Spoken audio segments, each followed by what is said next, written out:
Avante Mobilização, um giro sobre educação e cidadania na palavra de especialistas Avante e convidados. Chegamos para mais um giro especial sobre os direitos da criança. Uma ação do PIC, Primeira Infância Cidadã, projeto realizado pela Avante em parceria com a Petrobras. Hoje, estamos recebendo Ana Luísa Burato, coordenadora-geral do PIC, que vai compartilhar com a gente sua percepção sobre a importância dos municípios elaborarem e sancionarem seus planos municipais pela primeira infância, para efetivar na prática os direitos que já são previstos em lei para as crianças de 0 a 6 anos. Ana Luísa é vice-presidente da Avante e tem uma caminhada significativa na coordenação de projetos voltados à garantia dos direitos. Ela conhece de perto os desafios postos a muitos municípios brasileiros no enfrentamento às desigualdades sociais. Ana nos conta por que, mesmo diante de tantos desafios, devemos priorizar a primeira infância. Ana Luísa, a palavra é sua. Bom, neste contexto de tantos desafios, de tanta desigualdade, por que escolher a primeira infância? Eis a questão. É porque, sem dúvida, a primeira infância é uma grande janela de oportunidades que nós temos para a gente construir possibilidades de mudança na nossa sociedade. Por que eu digo isso? Porque a primeira infância é um momento importantíssimo, onde a criança está, do ponto de vista de desenvolvimento, com todos os canais abertos, né? Do ponto de vista, inclusive, somático, do ponto de vista corporal, né? Essa criança está com altas possibilidades de aprender as coisas, como nos mostram neurociências, né? Os neurônios estão a mil, o seu corpo também está se desenvolvendo muito rapidamente, os movimentos, a sua curiosidade, a sua percepção do mundo em volta, ela está atenta a tudo. Né? E quanto mais essa criança seja estimulada, atendida nas suas necessidades, inclusive do ponto de vista de cuidado, de atenção, necessidades afetivas, mais este ser pode crescer de uma forma integral, integrada, forte, fortalecida, e seguramente ele de uma forma mais humanamente potencializada. E o que nós pensamos é que nós estamos fazendo hoje uma grande possibilidade, quando a gente trabalha com a primeira infância, de construção de um país melhor, porque nós estamos trabalhando com quem breve, vai nos ajudar nessa mudança que tanto queremos, não é? De combate à desigualdade, e seguramente a gente vai ter cidadãos mais ativos, com mais possibilidades, não é? Mais fortes, mais educados. Então é preciso trabalhar hoje com essas crianças, para que elas possam crescer assim, não é? E não como cresceu essa geração que nós estamos vivendo. Uma geração que cresceu vivenciando a desigualdade em tudo, né? Inclusive nas oportunidades de educação, de saúde, de assistência, e nas oportunidades de cuidados afetivas. Então, quando a gente trabalha com a primeira infância buscando combater essa desigualdade, a gente está trabalhando com o país, com todo um país, com uma perspectiva de uma sociedade mais forte, né? Mais integrada, mais capaz de empreender mudanças.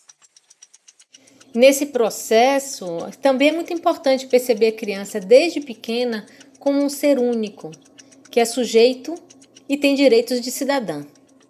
A gente precisa cuidar muito, quando a gente fala de criança, do discurso que eu acabei de trazer, que é um discurso social, de que essa fase é uma janela de oportunidades. Isso a gente traz do ponto de vista mais amplo, socialmente falando. Mas muito mais do que isso, a criança é um sujeito, né? Ela é uma pessoa, ela precisa ser vista como tal. E como tal, essa criança precisa ser reconhecida como capaz, com condição né, de participar ativamente de vários aspectos da sua vida, obviamente dentro da das suas condições de faixa etária, né, de desenvolvimento do seu pensamento, das suas respostas. Mas essa criança como sujeito, que foi muito recentemente reconhecida, se a gente pensasse no tempo mais histórico, na sociedade brasileira. Não só na sociedade brasileira, no mundo. Mas aqui no Brasil, esse reconhecimento veio a partir da Constituição de 88, a criança como sujeito de direitos. De lá para cá, houve vários mecanismos legais, e, na verdade, instrumentos legais complementares à Constituição, como é o caso do Estatuto da Criança e do Adolescente, logo após, em 90, que também traz esse conceito da criança como sujeito de direitos e amplia, não é? A que se refere isso? Né? Amplia esses direitos, especificando cada aspecto que deve ser considerado, que não só relacionado à saúde, à assistência, à educação, mas a criança também tem um direito de participar, a criança e o adolescente, como direito de ter uma convivência familiar, como direito de ter proteção, segurança. Então, ela amplia muito o que a Constituição traz ali, estabelece que a criança passa, a partir de 88, na sociedade brasileira, a ser um sujeito de direitos. Depois do ECA, em 90, nós tivemos a LDB. A LDB, em 96, dezembro de 96, o que ela traz? Ela traz para dentro, né, da lei a criança, a educação infantil, reconhecida como parte da educação. Porque antes, a educação das crianças pequenas em creches, e que hoje a gente chama de pré-escola, ela era objeto da assistência social. E em 96 passa a ser parte da educação básica. Como tal, há um valor agregado a esse reconhecimento da criança como sujeito, né? Porque a educação infantil passa a ser parte da educação, né? Do direito à educação. Daí em diante, nós tivemos outros marcos legais importantes, como é o próprio Marco Legal da Primeira Infância, que ele se baseia no ECA e retira de lá e amplia também os direitos que lá tratados como direito da criança e do adolescente passam a ser reconhecidos como direitos da primeira infância, e especifica todos eles. E coloca uma luz muito especial sobre o direito à participação, né? Que nós todos, às vezes, ainda nos surpreendemos ao ver pessoas que acham que criança não... A voz da criança é uma voz muito tênue, muito frágil. E, na verdade, o Marco Legal nos aponta que a criança ela não só tem direito a participar, a dizer o que ela pensa sobre o que ela vive, sobre as coisas, as experiências, as vivências que ela tem, como também ela precisa ser valorizada por isso, porque ela tem a dizer. Ela não diz qualquer coisa, o que ela diz tem valor. É o ponto de vista dela, o olhar dela, o lugar que ela se coloca. Né? Então, esse avanço da criança, do reconhecimento da criança como cidadã, ela vem desde 88 para cá, em crescendo. O Marco Legal da Primeira Infância foi realmente um diferencial. Ana Luísa, atualmente você coordena o projeto Primeira Infância Cidadã em 15 municípios brasileiros. Como essa ação pode contribuir para o fortalecimento dessas políticas? Nós estamos hoje em um momento muito importante no país, né? Já com o Marco Legal. E o Marco Legal nos leva a pensar que é preciso colocar a criança na agenda pública municipal, de cada município brasileiro. Como fazer isso? Como fazer isso? O PIC nos ajuda a pensar, não é? Porque o Primeira Infância Cidadã, que a gente apelidou PIC aqui na Avante, é um projeto que ele começa com esse grande objetivo, né, que é a priorização da criança na agenda municipal, e explica como é que isso pode ser feito. Explica não, ele se estende sua explicação de como é que isso pode ser feito. Através, claro, do fortalecimento do sistema de garantia de direitos. Para quê? Para promover efetivamente o direito e proteger a criança. Porque o sistema de garantia tem esse objetivo, né? A promoção, a proteção da criança. E através também da construção dos planos municipais de primeira infância. E é fundamental que o plano leve em conta as realidades específicas de cada lugar e consiga realmente chegar pertinho das necessidades das diversas infâncias. Mas nós sabemos que, para que isso realmente aconteça na prática, é preciso um estudo prévio do lugar, construir uma comissão com pessoas que representam as várias necessidades das crianças. Aí vocês vão dizer, bom, mais um plano não é mais um plano. Esse é um plano muito especial. Ele é voltado para a primeira infância e está prevista a sua construção, porque existe, inclusive, o Plano Nacional de Primeira Infância, que deve ser, digamos assim, um marco que aponta para por onde vamos construir os planos municipais, a forma como construir, quais são as áreas que a gente deve abordar, está tudo lá no Plano Nacional. E esse plano aponta que mais do que um simples plano, uma simples organização de ações, né, que os municípios devem empreender, de intenções também que o município deve ter, ele deve ser um elemento que, além de organizar essas ações, desde o início ele deve se basear no quê? Na realidade, num bom diagnóstico, né? Ele deve ser também construído não de gabinete, não por um grupo de especialistas, mas por representações municipais. E esta é uma forma, inclusive, de você legitimar esse plano, porque as várias representações trazem as suas diversas visões, né, sobre a infância naquele município, a partir, inclusive, das suas próprias experiências. Elas sabem e elas conhecem a realidade, portanto, o diagnóstico vai ajudá-las digamos assim, a ratificarem coisas que elas pensam e a incorporarem novas coisas que elas não sabiam, né? E a partir disso, essas pessoas estarão certamente muito mobilizadas em pensar em ações efetivas e de uma forma orgânica, organizada e, digamos assim, e que seja capaz de ser implementada pelo município dentro de um determinado prazo, porque essas pessoas também serão responsáveis por garantir que este plano saia do papel, né? A ideia dos planos municipais de primeira infância, os chamados PNPIs, é que esse plano seja construído por uma comissão. Essa comissão vai ser responsável não só pela construção do plano, como pelo controle social da implementação do plano. Ou seja, eles vão acompanhar a implementação. Porque o maior desafio que nós temos para um plano é que ele aconteça. É muito importante a gente ter ações planejadas, mas elas precisam acontecer.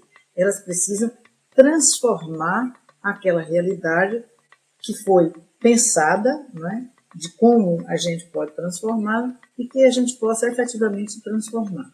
E este é o valor do PNPI e, com certeza, nós, no Primeira Infância Cidadã, no projeto PIC, nós estaremos contribuindo diretamente com esses 15 municípios que participarão, desde a elaboração do plano, como também o acompanhamento da sua implementação, especialmente nos municípios que primeiro elaboraram.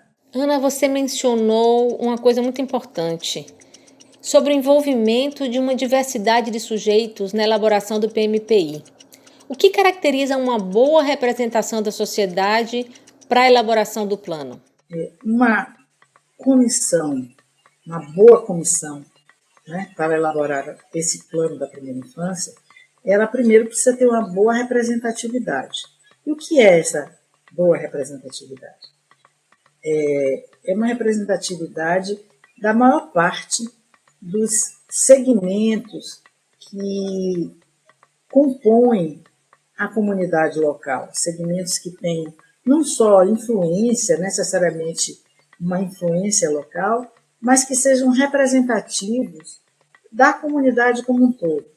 Por exemplo, sem dúvida, devem integrar a comissão agentes públicos das áreas de saúde, educação, assistência, mas não só agentes públicos. Se a gente puder ter também representações dos operadores de direito, especialmente da área da justiça, também é muito importante. Se a gente puder ter as famílias das crianças que integram, por exemplo, as creches, os CMEs dos municípios, super importante. Se a gente puder ter lideranças dos vários territórios que compõem aquela comunidade, inclusive do campo, não só das áreas urbanas, mas também do campo, super importante. Então, quanto mais representações a gente tiver, melhor.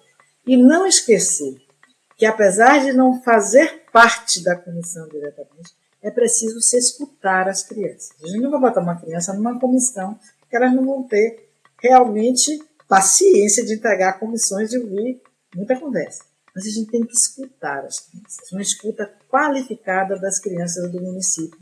E o resultado dessa escuta deve ser levado, tal como o diagnóstico da situação da primeira infância no município, ele deve integrar esse diagnóstico e ser levado para a comissão a partir, então, portanto, desses dados que a comissão dispuser. Essa comissão bastante representativa, ela vai poder trabalhar melhor e a realidade vai ser uma realidade mais bem representada.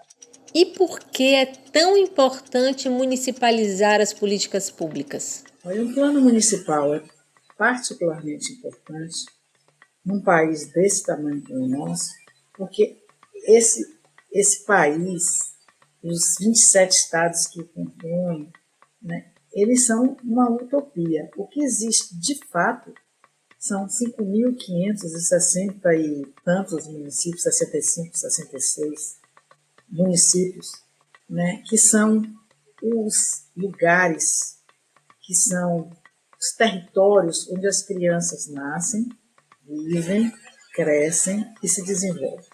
E é nesse território que a gente deve buscar agir, atuar, para transformar, digamos, para valorizar, qualificar a realidade da primeira infância.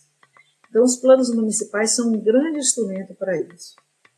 Inclusive porque são nesses territórios que também vivem, trabalham, os agentes públicos da saúde, da educação, da assistência. Lá estão os serviços que atendem as crianças e suas famílias. Lá está também o chamado Sistema de Garantia de Direitos. Lá estão os conselhos tutelares, lá está o Conselho de Direitos, lá está o prefeito, o senhor prefeito, os secretários, as autoridades. Ou seja, desde quem tem o poder para decidir algumas coisas, há quem tem o poder para se mobilizar e transformar as coisas também. Então, é preciso atuar no âmbito do município, porque lá a gente encontra os serviços, o atendimento à criança, a garantia dos direitos da criança. Às vezes, o município não conta com um promotor para cada município brasileiro, seria a situação ideal. Às vezes, a gente tem um promotor servindo a alguns municípios, um juiz também da infância. Mas a gente tem em cada município o conselheiro tutelar, o conselheiro de direitos. Nós temos representações do Sistema de Garantia de Direitos que trabalham na defesa dos direitos. Nós temos representações dos que trabalham na promoção, que são esses agentes públicos, e temos também quem trabalha na prevenção dos direitos, desde na prevenção à ocorrência da violação dos direitos. Então, tem também lá quem trabalha contra a ocorrência da violação, na proteção dos direitos, que são as pessoas que integram não só os conselhos, mas as próprias famílias, que cuidam, que protegem a escola. É ali no município que estão todos esses agentes. Né? Então, é preciso trabalhar no âmbito do município para a gente garantir que essa criança seja, de fato, reconhecida, validada, protegida nos seus direitos. E uma vez elaborado, de quem é o Plano Municipal pela Primeira Infância? O Plano Municipal de Primeira Infância, ele é endereçado a toda a sociedade local. Sem dúvida, né, como ele precisa, né, para ser efetivado, de algumas decisões que dependem de autorizações de autoridades locais, é claro que você tendo um plano, e é um plano para além do governo, é um plano de Estado, é um plano para no mínimo 10 anos, e não 4 anos de governo. Os planos municipais não são planos de governo, são planos de Estado. Então, ele é basicamente endereçado à sociedade local, mas eles têm também eles são uma garantia de que há algo que está construído e está posto para ser cumprido. Ele é a prova viva de que algo foi construído e que precisa ser cumprido, né? Em benefício das crianças. Mas ele é basicamente, sem dúvida, endereçado à sociedade. Ou a sociedade permanece no controle social da implementação desse plano, ou ele não vai ser implementado, né? Ele vai ficar ali em cima de uma mesa, dentro de uma gaveta, de uma autoridade. Ele precisa da mobilização local. Né? Ele precisa estar no imaginário das pessoas. Né? Ele precisa constituir um desejo, né, dos cidadãos daquele município para ser efetivamente implementado. Ele toca não só aos representantes do Poder Executivo, como aos representantes do Poder Legislativo, porque o plano, ele para ser implementado, ele precisa passar pela aprovação do Conselho Municipal de Direitos da Criança e também da Câmara de Vereadores. Ele precisa se transformar num instrumento efetivamente reconhecido legalmente pela comunidade. Então, é preciso também mobilizar os representantes do Legislativo. E eles podem ser grandes defensores desse plano, não é? Junto ao Executivo também. Então, a pressão não é unicamente da base da sociedade, mas a gente pode encontrar defensores desde, né, a área jurídica, né, a área da justiça, não jurídica, da justiça municipal, né? Temos promotores, temos juízes da infância, e no município, quer dizer, a comissão, os que constituem, também pode procurar o apoio do legislativo. E tudo isso faz chegar ao executivo ações que precisam ser feitas, atividades que precisam ser implementadas com outra força, com outra representação. Então, é muito importante que isso aconteça, essa articulação, né, que é mais do que uma articulação intersetorial, é uma articulação de toda a comunidade, de todos os poderes, né, para a gente efetivar. E não é difícil, porque não tem nada que sensibilize mais um ser humano do que uma criança. É isso. Não basta qualidade técnica se não houver vontade política. Sem contar que não há muito como transitar nesses ideais sem que as condições materiais de realização estejam contempladas. Por isso, essa conversa não termina aqui. No próximo episódio, a gente continua conversando com Ana Luísa sobre os desafios de operacionalização do plano, a mobilização dos diversos setores, os desafios que a pandemia trouxe e, afinal, como os municípios podem colocar a criança no orçamento. Vem com a gente! Caso você queira contribuir com o nosso podcast e a construção desse e de outros diálogos, envie sua mensagem para o e-mail avante.comunicacão avante.org.br.